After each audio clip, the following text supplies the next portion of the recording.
Ancient history के rapid fire mode में हम महत्वपूर्ण क्वेश्चंस करने जा रहे हैं। ध्यान रहे, हम इस प्रकार से बोलेंगे ताकि आपको समझ में भी आ जाए और आप सुन के याद भी कर सकें आसानी से। तो प्रश्न है आपके सामने,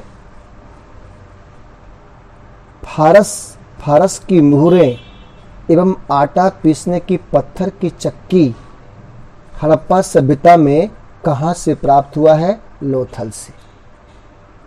गुड़िया निर्माण का कारखाना एवं लिपस्टिक कहाँ से प्राप्त हुआ है? चन्हूदरो से, जो कि पाकिस्तान में है, और लोथल गुजरात में है।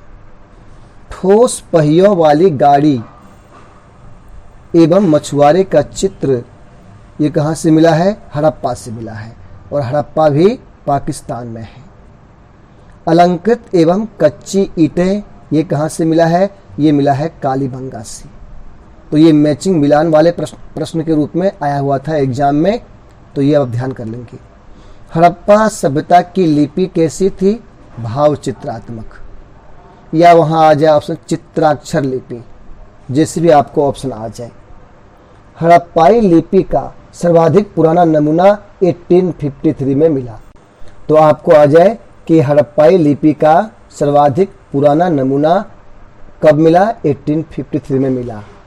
इस लिपि में लगभग 64 मूल चिन्ह एवं 250 से 400 तक अक्षर हैं इसमें।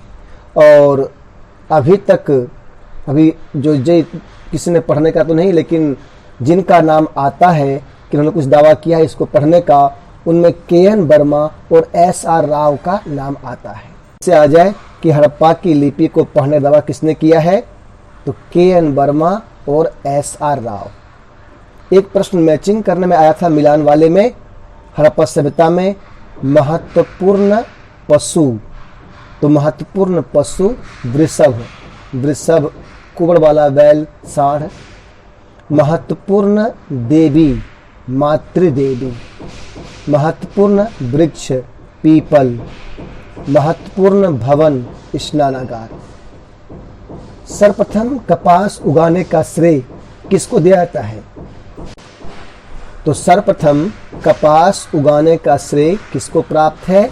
तो ये प्राप्त है सेंधव सभ्यता को। सेंधव सभ्यता को प्राप्त है।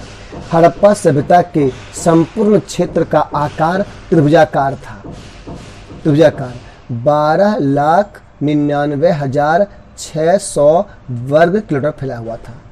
एक प्रश्न ऐसे आया था कि अब तक सिंधु सभ्यता में कुल कितनी फसलों के उगाने का संकेत मिल चुका है? ऑप्शन था 3, 5, 9, 11। तो 9 फसलों के उगाने का। एक प्रश्न मैचिंग में आया था हड़प्पा सभ्यता के नगर और उनके नदी। तो मोहनजोदड़ो किस नदी किनारे? सिंधु। तो मोहनजोदड़ो सिंधु, चन्हूदड़ो सिंधु, हड़प्पा राबी, रोपड़ सतलज, लोथल भोगबा, कालीबंगा घग्गर, आलमगीर हिंडन। तो ऐसे प्रश्न भी आपको मैचिंग में वहां पर आ जाए तो ये आप ध्यान कर लेंगे। मोहनजोदड़ो की सबसे बड़ी इमारत कौन सी थी? अन्न भंडार गृह या अन्नागार सबसे बड़ी इमारत थी। हड़प्पा सभ्यता की प्रमुख विशेषता क्या थी? नगर नियोजन, टाउन प्लानिंग इसकी प्रमुख विशेषता थी। और फिर ध्यान रहे, एक प्रश्न ऐसे है कि वैदिक साहित्य के अंतर्गत आने वाले निम्नलिखित ग्रंथों में कौन बेमेल है? स्मृतियां, वेद, उपनिषद, आरण्यक।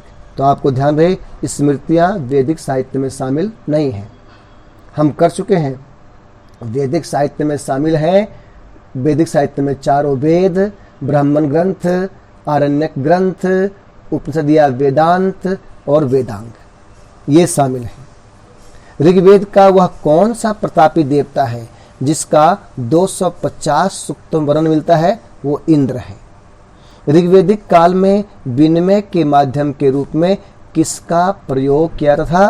तो इसका उत्तर होगा गाय। ऋग्वेदिक युगी नदी परुष्णी, जिसका अब नाम है राबी, का महत्व किस रूप में है?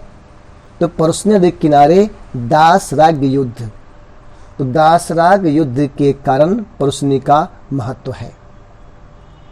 ऋग्वेद के 10वें मंडल में किसका उल्लेख पहली बार मिलता है? ऑप्शन में है योद्धा, पुरोहित, शूद्र, चांडाल। तो मिलता है शूद्र का उल्लेख मिलता है। ऋग्वेद में उल्लिखित कुल करीब 25 नदियों में सर्वाधिक महत्वपूर्ण नदी कौन सी थी? सरस्वती। सरस्वती नदी सर्वाधिक महत्वपूर्ण नदी थी, ये ध्यान रहे। और ऋग्वेद में आपका अघन्या किसे कहा गया है? अघन्या कहा गया है गाय को, ना मारने योग्य। मुजबंत, वहां पर मुजबंत क्या था? हिमालय की चोटी था मुजबंत। और अयस क्या था? अयस जो है वो किसके लिए आया हुआ है? तांबे एवं कांसे के लिए आया हुआ अयस। ऋग्वेदिक, ये तो आ चुका है कि ऋग्वेदिक काल में समाज का स्वरूप पितृसत्तात्मक था, पिता की प्रधानता था। यहाँ पर ये आप सबको ध्यान में होगा भाई, पहले भी हम लोग कर चुके थे। और ये क्वेश्चन मैचिंग के रूप में आ जाए आपको कि वेद और उनके गायन करने वाले ऋषि। तो ध्यान में रहे अच्छी तरह से, ऋग्वेद होता या होत्री, यजुर्वेद, यजुर्वेद का अर्धव्यू, सामवेद उद्गाता, अथर्ववेद ब्रह्मा। तो ये भी प्रश्न आपको इस रूप में आया हुआ है, वहाँ पर हम लोग पहले भी कर चुके हैं इसको। तो ऐसे भी आपको प्रश्न वहाँ पर आ जाए। और यह आपको पता ही है, जैन धर्म का वास्तविक संस्थापक किन्हें माना गया है? महावीर स्वामी को, जैन धर्म का वास्तविक संस्थापक। लेकिन बोल दे जैन धर्म के प्रवर्तक सिर्फ आ जाए तो बोलेंगे आप प्रथम तीर्थंकर ऋषभदेव। दोनों अलग अलग प्रश्न, वास्तविक संस्थापक और सिर्फ संस्थापक बोले तो उस अंतर को ध्यान देंगे। तीर्थंकर शब्द का संबंध किस धर्म से है? जैन धर्म से है। तीर्थंकर शब्द, तीर्थंकर का शाब्दिक अर्थ क्या है भाई? संसार सागर से पार उतारने वाले को बोलते हैं तीर्थंकर।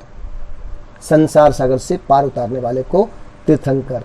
जैन धर्म में कितने हुए तीर्थंकर? कुल 24 तीर्थंकर हुए जैन धर्म में।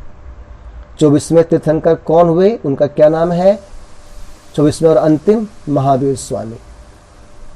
महावीर स्वामी हुए 24वें तीर्थंकर। लेकिन बोले जैन धर्म के पहले तीर्थंकर ऋषभदेव। अभी जो सब क्वेश्चन पूछा वही ले रहे हैं हम। एक क्वेश्चन मैचिंग में आया था कि महावीर स्वामी का जन्म, महावीर स्वामी का जन्म किस स्थान पर हुआ? कुंडग्राम। कुंडग्राम वैशाली बिहार में 540 ईसा पूर्व में। और महावीर की मृत्यु, शरीर का उनका त्याग जो हुआ वो कहाँ पर हुआ भाई? पावापुरी में 468 BC में। महावीर स्वामी को ज्ञान की प्राप्ति कहाँ पर हुई? जुम्भिक ग्राम के समीप, जुम्भिक ग्राम के समीप साल वृक्ष के नीचे। महावीर का सर्वाधिक प्रभाव कहाँ पर रहा? वैशाली में रहा। वैशाली जो बिहार में है, वैशाली, वहां पर रहा। राजगृह में महावीर स्वामी ने सर्वाधिक वास किस ऋतु में किया था? वर्षा ऋतु में। वर्षा ऋतु में सर्वाधिक किया था। फिर ध्यान देंगे, एक प्रश्न आपको ऐसे भी आ जाए, ये दे देगा आपको मिलान करने के लिए भी, तो उस रूप में इसको ध्यान कर लीजिए। बिल्कुल ऑब्जेक्टिव क्वेश्चंस जो आए हुए हैं ना, वो हम आपको ले रहे हैं अभी। कि महावीर आपका ना, महावीर अपरिमित पराक्रमी। महावीर मतलब क्या हुआ? अपरिमित पराक्रमी। वर्धमान का मतलब क्या हुआ? राग द्वेष से मुक्त। श्रमण का अर्थ क्या हुआ? सुख दुख से रहित। अरहत का अर्थ क्या हुआ? देवताओं द्वारा दिया गया नाम उनका है अरहत। जीन मतलब क्या हुआ? इंद्रिय विजेता। निर्ग्रंथ क्या हुआ? बंधन रहित। ये सब महावीर स्वामी के नाम हैं। तो आ जाए ये अलग अलग कि भाई महावीर स्वामी का जो नाम हुआ वो क्या क्या हुआ है। तो महावीर अपरिमित पराक्रमी, वर्धमान राग द्वेष से मुक्त, श्रमण सुख दुख से रहित, और अरहत नाम दिया देवताओं ने, अरहत योग्य। और जिन, जिन मतलब हुआ इंद्रिय विजेता। जैन शब्द जिन से बना है जिसका अर्थ होता है इंद्रियों का विजेता। और निर्ग्रंथ, निर्ग्रंथ का मतलब क्या हुआ भाई? तो निर्ग्रंथ, निर्ग्रंथ बंधन रहित, ये सब तो इसके अर्थ भी आ जाए। और आ जाए महावीर स्वामी यति कब कहलाए? घर त्यागने के बाद यति कहलाए। स्यादवाद किस धर्म का मूल आधार है? तो स्यादवाद जिस धर्म का आधार है मूल, वो है जैन धर्म। जैन धर्म है स्यादवाद, जैन धर्म में स्यादवाद। ये सब कॉन्सेप्ट आपको हम कराएंगे। अभी क्वेश्चन आया हुआ है, क्वेश्चन आपको दे रहा था कि पढ़ने का भाव बन जाए, मन में प्रश्न उठे। आ जाए स्यादवाद का, स्यादवाद को अनेकांतवाद भी कहते हैं। तो स्यादवाद का संबंध जैन धर्म से। महावीर के निर्वाण के बाद जैन संघ का अगला अध्यक्ष कौन हुआ था? सुधर्मन हुआ था। सुधर्मन। आदि जैन ग्रंथों की भाषा क्या थी? प्राकृत थी। आपको ध्यान में है कि महावीर स्वामी ने जन सामान्य की भाषा प्राकृत में उपदेश दिया था। महावीर स्वामी ने जैन धर्म के, ध्यान देंगे, जैन धर्म के 5 व्रतों में सर्वाधिक महत्वपूर्ण व्रत कौन सा है? अहिंसा। अहिंसा सर्वाधिक महत्वपूर्ण व्रत उनका। आपको ध्यान में ही है, 5 महाव्रत, 5 व्रत हैं जैन धर्म में। सत्य, अहिंसा, अस्तेय, अपरिग्रह और ब्रह्मचर्य। इनमें अंतिम ब्रह्मचर्य को महावीर स्वामी ने जोड़ा, जबकि जो पहला 4 है आपका सत्य, अहिंसा, अस्तेय, अपरिग्रह, ये 23वें तीर्थंकर पार्श्वनाथ द्वारा दिया गया। जैन मत का सर्वाधिक प्रचार प्रसार किस समुदाय में हुआ? तो ये जो हुआ आपको ऑप्शन देगा, शासक वर्ग में, किसान वर्ग में, व्यापारी वर्ग में, शिल्पी वर्ग में। तो इनका अधिक हुआ व्यापारी वर्ग में हुआ। आज भी देखिए, जैन धर्म श्वेतांबर और दिगंबर ये 2 भाग में बट गया। किसके काल में? चंद्रगुप्त मौर्य के समय में। आपको आ जाए कि श्वेतांबर दिगंबर ये इनका ये किसके भाग हैं? ये जैन धर्म के हैं। श्वेत वस्त्र पहनने वाले श्वेतांबर, जिसके प्रवर्तक हुए स्थूलबाहु, और वस्त्र नहीं पहनने वाले दिगंबर, इनके हुए भद्रबाहु। तो ये चंद्रगुप्त मौर्य के काल में। महावीर स्वामी का अपने दामाद जिनका क्या नाम था, जिनके साथ मतभेद हुआ था, वो कौन थे? जामाली। तो जामाली के साथ उनका मतभेद हुआ था, उनके दामाद जामाली। तो आपको ध्यान रहे, हम ना जो ऑब्जेक्टिव क्वेश्चंस हैं वो भी ले रहे हैं और साथ साथ कॉन्सेप्ट भी ले रहे हैं। दोनों तरीका अपना रहे हैं, ताकि जिनका एग्जाम नज़दीक है, पढ़ा हुआ है, वो भी, जो बिल्कुल शुरुआत कर रहे हैं वे भी सब शामिल हो जाए अपने क्लास में। महात्मा बुद्ध को किस नदी के तट पर ज्ञान प्राप्त हुआ? निरंजना नदी, जिसको फल्गु नदी भी कहते हैं, गया में, बिहार में है ये। तो ये ध्यान रहे। और यह महत्वपूर्ण बात है। अगला प्रश्न आपका कि बोध गया में स्थित वह बोधि वृक्ष जिसके नीचे बुद्ध को ज्ञान प्राप्त हुआ था, किस शासक द्वारा कटवाया गया? वो गौड़ के राजा शशांक द्वारा। बंगाल में गौड़ हुए राजा शशांक, उसके द्वारा ये कटवाया गया। भारत में पूजित पहली मानव प्रतिमा कौन सी थी? तो महात्मा बुद्ध की थी, पहली मानव प्रतिमा। महात्मा बुद्ध के गृह त्याग की घटना को क्या बोलते हैं भाई? उनको बोलते हैं महाभिनिष्क्रमण। जो घर छोड़ा उसका नाम है गृह त्याग को महाभिनिष्क्रमण। तो गृह त्याग, महाभिनिष्क्रमण के बाद बुद्ध ने सर्वप्रथम किससे उपदेश प्राप्त किया? अलार और कलाम से। अलार और कलाम जो सांख्य दर्शन के आचार्य थे, उनसे उन्होंने किया था, उनसे उन्होंने प्राप्त किया था। महात्मा बुद्ध द्वारा दिए गए प्रथम उपदेश जो कि सारनाथ में दिया था, उसको किस नाम से जानते हैं? धर्म चक्र प्रवर्तन के नाम से जानते हैं।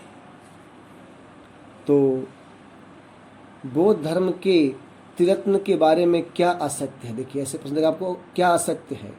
स्तूप, धम्म, संघ, बुद्ध। तो इसमें क्या होगा भाई? इसमें स्तूप, क्योंकि बाकी बुद्धम शरणम गच्छामि, संघम शरणम गच्छामि, धम्मम शरणम गच्छामि, ये तीनों हैं। संबंधित बौद्ध धर्म के त्रिरत्न में। और स्तूप, स्तूप किसके प्रतीक माने जाते हैं, किसके प्रतीक हैं? तो ये महापरिनिर्वाण का प्रतीक है। बौद्ध धर्म की किस शाखा में मंत्र, हठ योग एवं तांत्रिक आचारों को प्रधानता दी गई? तो इसका उत्तर होगा वज्रयान। वज्रयान में ये हुआ था तंत्र मंत्र का इसका, तो ये ध्यान देंगे। बुद्ध के वर्षाकालीन निवास के लिए वेलुवन एवं जेतवन के निर्माण क्रमशः किन लोगों ने करवाया था? तो वेलुवन का निर्माण बिंबिसार ने करवाया। बिंबिसार जिसके वंश का नाम है हर्यक वंश। और जेतवन का निर्माण जेत राजकुमार ने करवाया, इसके द्वारा किया गया, ये ध्यान रहे। और ये तो पता ही आप लोगों को कि बौद्ध संगीति जो हुआ था वो 4। तो प्रथम बौद्ध संगीति, आपको से प्रथम बौद्ध संगीति कहाँ पर हुआ था? सप्तपर्णी गुफा, राजगृह। द्वितीय बौद्ध संगीति वैशाली। तृतीय बौद्ध संगीति पाटलिपुत्र। चौथी बौद्ध संगीति कुंडलवन, कश्मीर। तो ये जगह का मैचिंग करने आ जाए। बुद्ध के प्रारंभिक अनुयायियों में सर्वाधिक संख्या किसकी थी? क्षत्रियों की, ब्राह्मणों की, वैश्यों की, शूद्रों की? ब्राह्मणों की थी। बौद्ध धर्म ग्रहण करने वाली पहली महिला कौन थी? प्रजापति गौतमी थी। बुद्ध के अष्टांगिक मार्ग के बारे में प्रथम जानकारी कहाँ से मिलती है? छांदोग्य उपनिषद, तैत्तिरीय उपनिषद, कैन उपनिषद, कठोपनिषद। छांदोग्य उपनिषद से प्राप्त होती है, ये ध्यान रहे। कि कुछ प्रश्न इस तरह के भी आ जाते हैं। अब बौद्ध धर्म 500 वर्षों से अधिक नहीं पनप सकेगा, कथन किसका है? ये कहना है महात्मा बुद्ध का। जब बौद्ध संघ में महिलाओं का प्रवेश दे दिया गया, उस पर उन्होंने ये कहा था। बुद्ध ने सर्वाधिक उपदेश कहाँ पर दिया? श्रावस्ती में दिया। श्रावस्ती में सबसे अधिक उपदेश महात्मा बुद्ध ने दिया। एक प्रश्न आपको मिलाने के लिए आ जाए आपको, ये हाथी, घोड़ा, सांड, शेर किसका प्रतीक है बुद्ध के संदर्भ में? तो बुद्ध के, महात्मा बुद्ध के संदर्भ में हाथी बुद्ध के गर्भ में आने का प्रतीक है, जबकि घोड़ा जो है वो गृह त्याग का प्रतीक है, और सांड यौवन का प्रतीक है, और शेर समृद्धि का प्रतीक है। सर्वप्रथम किस उपनिषद में देवकी पुत्र एवं अंगिरा के शिष्य के रूप में कृष्ण का उल्लेख मिलता है? छांदोग्य उपनिषद में। छांदोग्य उपनिषद में मिलता है, ये ध्यान दें। अवतारवाद का प्रथम उल्लेख कहाँ से मिलता है? तो ये मिलता है भगवद गीता में। भगवद गीता में अवतारवाद का उल्लेख सबसे पहले मिलता है, ये ध्यान दें। दक्षिण भारत में वैष्णव भक्त के प्रचार प्रसार में किन लोगों ने महत्वपूर्ण योगदान दिया? आलवार संतों ने। तो आलवार वैष्णव संत थे और नयनार शैव संत थे दक्षिण भारत में। श्रीमद् भागवत रचना किसने की? महर्षि वेद व्यास जी ने की है। विष्णु के 10 अवतारों की जानकारी किस पुराण से प्राप्त होती है? मत्स्य पुराण से। मत्स्य पुराण से प्राप्त होती है। किस विदेशी यात्री ने कृष्ण को हेराक्लीज कहा? हुएनसांग। चीनी यात्री हुएनसांग ने हेराक्लीज कहा है। ऋग्वेद में शिव का उल्लेख किस रूप में हुआ है? तो इसका उत्तर होगा रुद्र रूप में, रुद्र। लिंग पूजा का पहला स्पष्ट प्रमाण कहाँ से मिलता है? मत्स्य पुराण से मिलता है। शिव की मूर्ति बनाकर पूजा करने का विवरण किस में मिलता है? तो ये मिलता है महाभाष्य, पतंजलि के किस विदेशी यात्री ने शिव को डायोनिसस कहा? मेगास्थनीज ने। आपको ध्यान में है ही, मेगास्थनीज की रचना है ने इंडिका। यूनानी राजदूत मेगास्थनीज को चंद्रगुप्त मौर्य के दरबार में किसने भेजा? सेल्यूकस ने भेजा। एलोरा में निर्मित प्रसिद्ध कैलाश मंदिर का निर्माण किस वंश के शासन करवाया था? राष्ट्रकूट वंश। राष्ट्रकूट वंश के कृष्ण प्रथम ने करवाया था। आप सबको ध्यान में होगा ये चीज़ें। ये प्रश्न पहले आ चुका है कि 16 महाजनपदों के बारे में किस बौद्ध ग्रंथ में जानकारी मिलती है? बौद्ध ग्रंथ है अंगुत्तर निकाय। बौद्ध ग्रंथ अंगुत्तर निकाय में। ग्रीक लेखकों द्वारा किसे अग्रमीज कहा गया? तो ग्रीक लेखकों ने अग्रमीज कहा है धनानंद को। धनानंद घनानंद लिखा हुआ मिल जाए, ये नंद वंश का अंतिम शासक है, उसका ही एक ही नाम वही है, इसको अग्रमीज कहा गया है। प्राचीन भारत पर पहला विदेशी आक्रमण किनके द्वारा किया गया था? यूनानियों द्वारा, ईरानियों द्वारा, शकों द्वारा, कुषाणों द्वारा। तो यहाँ आएगा ईरानियों के द्वारा किया गया। ईरानियों द्वारा किया गया, ये ध्यान रहे आपका। किस ग्रंथ में चंद्रगुप्त मौर्य के लिए वृषल शब्द का प्रयोग किया गया है?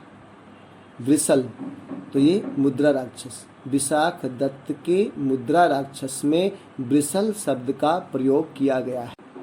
यूनानी ग्रंथों में चंद्रगुप्त मौर्य को क्या कहा गया है? सेंड्रोकोट्स। सेंड्रोकोट्स नाम चंद्रगुप्त मौर्य का यूनानी ग्रंथ में मिलता है। बिंदुसार के शासन काल में किस प्रांत में हुए विद्रोह को दबाने के लिए अशोक को भेजा गया? तक्षशिला। यूनानियों ने किसे आमित्रोचेट्स कहा? बिंदुसार को। बिंदुसार जो कि चंद्रगुप्त मौर्य के बाद मौर्य वंश का शासक बना था। बिंदुसार ने किस संप्रदाय को आश्रय दिया था? आजीवक संप्रदाय। आजीवक संप्रदाय जिसका प्रवर्तक था मक्खली गोशाल थे प्रवर्तक इनके। अशोक के किस स्थान के अभिलेख को रानी का अभिलेख कहा जाता है? कौशाम्बी अभिलेख को रानी का अभिलेख कहा जाता है। अशोक का सबसे छोटा स्तंभलेख कौन सा है? रुमिनदेई का स्तंभलेख सबसे छोटा स्तंभलेख का है। अशोक का कौन सा अभिलेख दो भाषाओं ग्रीक और आर्मेइक में प्राप्त हुआ है? शार-ए-कूना कंधार। किसने पाटलिपुत्र को पोलीब्रोथा कहा? मेगस्थनीज ने। मेगस्थनीज ने पाटलिपुत्र को क्या बोला है? पोलीब्रोथा। मौर्य काल में एग्रोनोमोई किसे कर रहा? तो एग्रोनोमोई था सड़क निर्माण अधिकारी। अशोक ने अपने शासनकाल में तक्षशिला में हुए विद्रोह को दबाने के लिए किसे भेजा? कुणाल को भेजा। मौर्य काल में गुप्तचरों को क्या कहा जाता था? मौर्य काल में गुप्तचरों को गूढ़ पुरुष कहा जाता था। एक क्वेश्चन आपको मैचिंग करने के लिए आया था। मौर्य काल में तीर्थ, तो मौर्य काल में तीर्थ जो था वो शीर्षस्थ अधिकारी को, उच्च स्तर के अधिकारी के लिए तीर्थ शब्द था, जिन संख्या 18 होती थी, जिसे हम लोग पढ़े थे वैदिक काल में रत्नी था, संख्या उसकी 12 थी। तो यहाँ पर मौर्य काल में उच्च अधिकारी के लिए तीर्थ शब्द था। समाहर्ता कौन था? राजस्व विभाग का प्रधान अधिकारी। सन्निधाता कौन होता था? कोषाध्यक्ष।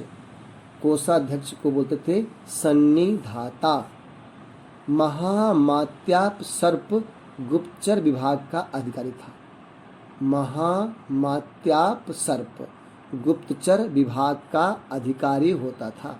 मेगस्थनीज ने भारतीय समाज का वर्गीकरण कितने भागों में किया था? 7 भागों में किया था। ध्यान रहे। दार्शनिक, किसान, सैनिक, निरीक्षक, कारीगर या शिल्पी, सभासद एवं शासक वर्ग और अहीर, ये 7 उसने किया था। मौर्य साम्राज्य का अंतिम शासक कौन था?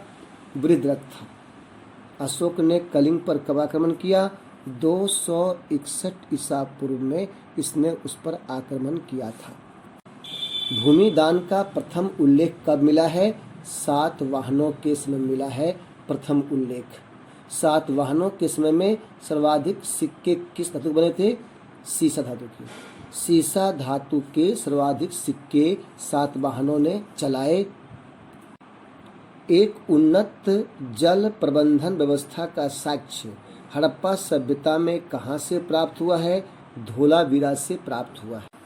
उज्जैन का प्राचीन काल में नाम क्या था? इंद्रप्रस्थ, अवंतिका, तक्षशिला, पाटलिपुत्र। तो इसका उत्तर होगा अवंतिका। उज्जैन का प्राचीन काल में नाम था अवंतिका। प्राचीन नगर तक्षशिला किन दो नदियों के बीच स्थित था? चिनाब और रावी के बीच स्थित था। आपको ध्यान है, तक्षशिला सबसे प्राचीन बौद्ध शिक्षा केंद्र के रूप में इसकी प्रसिद्धि है, जो अब पाकिस्तान के रावलपिंडी में पड़ता है। भारतीय इतिहास के संदर्भ में निम्नलिखित में से कौन भावी बुद्ध है जो संसार की रक्षा हेतु अवतरित होंगे? ऑप्शन है आपका अवलोकितेश्वर, लोकेश्वर, मैत्रेय, पद्मपाणि। तो इसका उत्तर होगा मैत्रेय। महान धार्मिक घटना महामस्तकाभिषेक निम्नलिखित में से किससे संबंधित है और किसके लिए की जाती है? बाहुबली, बुद्ध, महावीर, नटराज। तो इसका उत्तर होगा बाहुबली। आपको ध्यान रहे, जैन तीर्थ क्षेत्र है श्रवणबेलगोला, मैसूर, कर्नाटक में, जहाँ पर कि अपने अंतिम समय में चंद्रगुप्त मौर्य ने वहाँ उपवास का शरीर का त्याग किया था। तो वहीं पर ये जैन मुनि गोमतेश्वर बाहुबली की 59 फुट ऊंची प्रतिमा है, जिसका महामस्तकाभिषेक किया जाता है, बहुत प्रसिद्ध है वो।